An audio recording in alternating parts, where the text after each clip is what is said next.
Mivule endala egamba nti ogutateganya ndowooza teguzza nvuma. Mivule yatya nnyo okuswala ewasenga we ne mu bakadde be, ate ng'amanyidde ddala nti bakadde be tebakyalina nsimbi. Bw'atyo n'aguma era n'akkiriza okubeera ewa mukwano gwe Makerere nga bw'anoonya emirimu. Toofa yayoza essowaani, ebikopo, n'afumba emmere n'azimula. Munne yamugumyanga nti yali amunoonyeza ku mirimu, bw'atyo n'amugumyanga ng'amugamba, Toofa gwe saba Katonda omulimu gujja kulabika.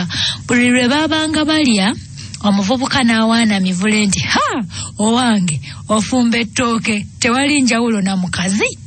Omuvubuka yabanga agenda okukola, yalekeranga munno obusente okugula emmere, amanda, enva n'ebintu ebirala ebyokulya.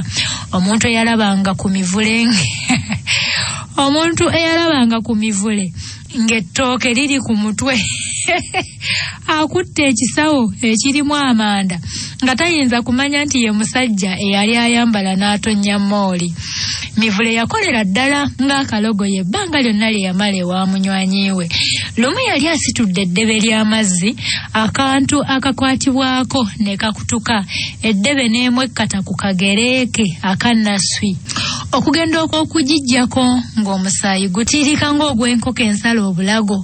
Mivule obubalagaze bwamuyinga era ne bumulowoozesa ebintu bingi nnyo. Yeebuuza ensonga eyali emukoze emirimu y'oluvulugiriro egitaliiko mpeera, ate nga tamanyi na kye yali agenda kukola mu biseera eby'omu maaso. N'anyolwa nnyo bambi. Munne bwe yakomawo ekiro nga ku ssaawa 4, Mivule n'amutegeeza ebyakagere, naye ye yamuddamu nti, gwe obadde na wa mukisa nnyo. Obwo obugere akagere obutakutukirako ddala, obadde wa mukisa. Kyokka awo si wanene nnyo, wajja kuwona. Mivule yanyiiga nnyo munno olw'okumufuulira ddala ng'omupakasi we, naye ekyasinga okumuluma kwe kulabanga tamufuddeeko mu bulumi obungi butyo bwe yalimu. Mbu Mivule yalowooza ebintu nfaafa era yatuuka ne ku kirowoozo eky'okugenda ekiro ekyo alaba awalungi mu mifulejje gy'omu kibuga waakiri asule omwo okutuusa enkeera, naye ekyo n'akireka ne yeebaka.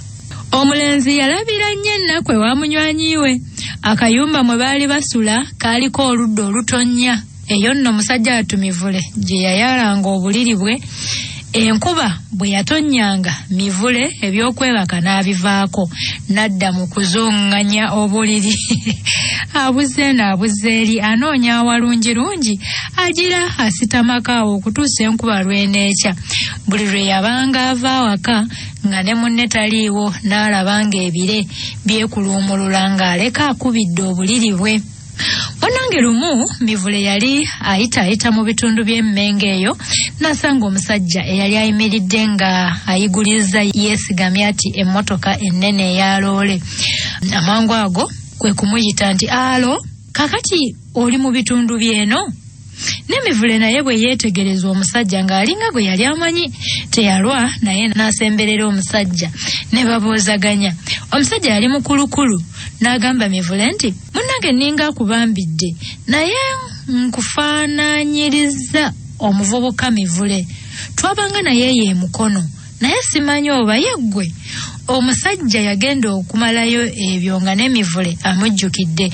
Amangu ago kwe kumubuuza nti, ssebo, gwe mwami Muteeweta? Ko omusajja nti, nze nzuuno. Olwo ate ne baddamu okuboozaganya. Muteeweta kwe kubuuza Mivule nti, kaakati okolera wa? Ko Mivule nti, bondeka muganda wange. Kaakati naakamala ebbanga ddene nga sirina kyenkola. Nali nkola ew'omuzungu, naye ne wabaawo omuntu eyansekeeterera n'angobya ku mulimu.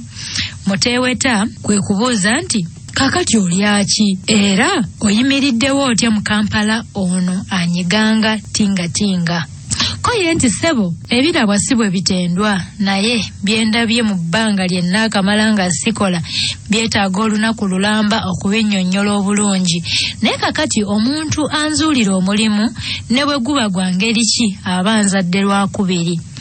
Muteeweta kwe kuddamu nti osobola okwetikka ebizito wano okugumira empewo ko ye nti ssebo okusitula obusetuza ebintu okukutte kundi mu bulwadde ko munne nti mukama wange yeetaaga boyi motoka ow'amaanyi anaakolanga ku motoka ye eno nze ddereeva we era nvugidde motoka z'ebbanga ddene bwe kityo oba omulimu ogwagala ng'ombuulira nze nga ngenda nkwanjulayo ku ssaawa eno yennyini.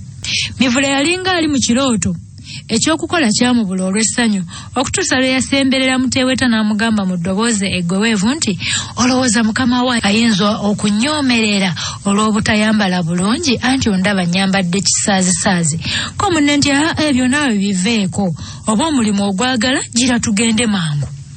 Munnange Mivule yali takubye kikalu nga nno munnange essaati yagisizaamu dda lutali luno munda. Baatambulako katono nga bali ku ofiisi ya musingasinga eyali nnyini mmotoka. Omusingasinga olwalengera Muteeweta n'amubuuza obanga yali afunye omukozi gwe baali beetaaga. Muteeweta yamuddamu nga bw'asonga ku ttoofa nti mukama wange muzudde era wuuno muleese kyokka nno ssebo tulina omukisa kuba tufunire ddala omuntu omulungi era omwesigwa. Yono ssebo erinnya ye Mivule. Olwo ye Mivule yali ayimiridde butengerera mu maaso g'omusingasinga. N'omusingasinga bwe yatunuulira Mivule n'amusiima. Mu kiseera ekyo kwe kumubuuza obanga yali asobola okutandika okukola ku lunaku oluddirira. Mivule yagamba bugambi nti ssebo enkya nja kutandika omulimu. Awo omusingasinga we yagambira mu Lungereza nti that's good. Amakulu nti kirungi. Mivule yagaana okwezza emabega ng'ekkooti era amanga ago kwe kuddamu nga kutaamiridde nako nti thank you sir. Amakulu nti weebale nnyo. Thank you sir. Amakulu nti weebale nnyo ssebo. Omusingasinga bwe yawulira ebyo n'asanyuka nnyo olw'okufuna omuvubuka asobola n'okwogera Oluzungu. Munnange Mivule enkeera enkoko yagikwata mumwa ng'ali ku woofiisi. Yali yakamalawo akabanga mpawe kaaga ne Muteeweta nga gguse buseke.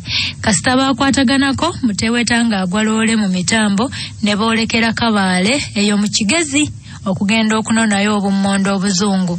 Bwe batuuka ku luguudo olulaga ekitemu ne basanga boyi motoka owookubiri eyali ayitibwa Kabuto gwe baagenda naye.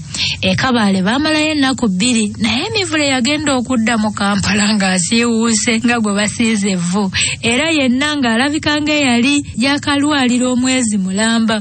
Ensawo z'obummonde ze yasitula ne mukozi munne Kabuto ate nga n'abasajja abalala babayambako katono zimubendule amabega. Era oluvannyuma nga bawummuddeko awo yabuuza munne nti bwana Kabuto wafa dda osulawa? Munne teyasooka kutegera Mivule kye yali agamba naye kwe kumubuuza nti omufa ayogera.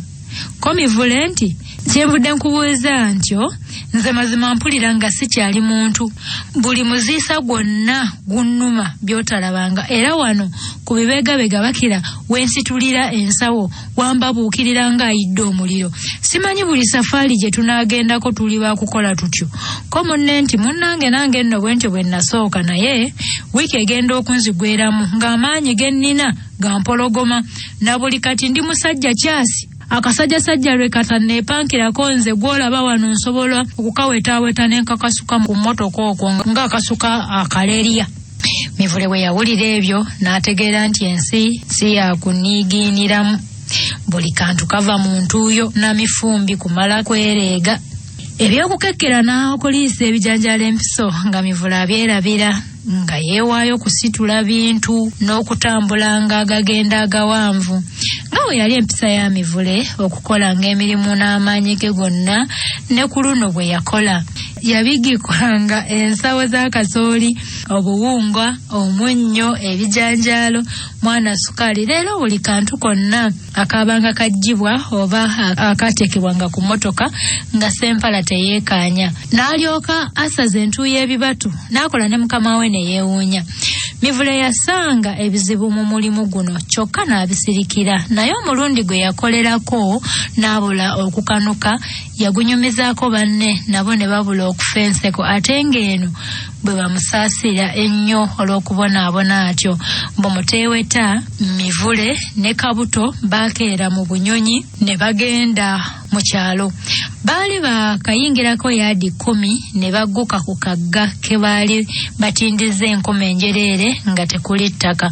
Muteweta bwe yava mu mmotoka okwetegereza olutindo yagenda okulaba nga lunafu nnyo bw'atyo kwe kugamba banne nti emmwanyi zaali za kusomba busombi. Muteweta teyalwa ngazza mmotoka ku bbali nga bagenda kusomba mmwanyi. Waliyo abasajja babinyweranga bana abaali balindiridde emmotoka baseeko ensawo. Ebyokusomba bwe byabagwa mu matu wamma nga bayenjebuka, naye olw'okwagala ensimbi tebadda mu kutokooterera, bakunja bukunja ku mikono gy'amasaati n'amakanzu nga basomba mmwanyi. Ekiseera ekyasooka bonna bakoze amaanyi mangi nnyo, naye awo nga mu kalasamayanzi baali baddiridde. Abamu abateranga okutuusa ensawo ku mmotoka n'okudda ng'olwo munnange mu kkubo bamalamu byeyana bisiibo, kyokka nga ye Mivule ali ku mulimu akola butaweera. Kabuto yalaba akooye kwe kusala amagezi ne yeesuula mu mugga. Bwe yavaamu yadda wali ng'agalamira, emmwanyi okugenda okuggwera ku mmotoka nga Mivule ayo ya busera. Yanywa ennyendo olwendo ndoza bwe ziba ennyingi zifuuka nnyendo. Yanywa ennyendo z'amazzi 2 okwo nassaako ne paapaali eddene. Tebaalwa ne balinnya emmotoka ne bejjawo.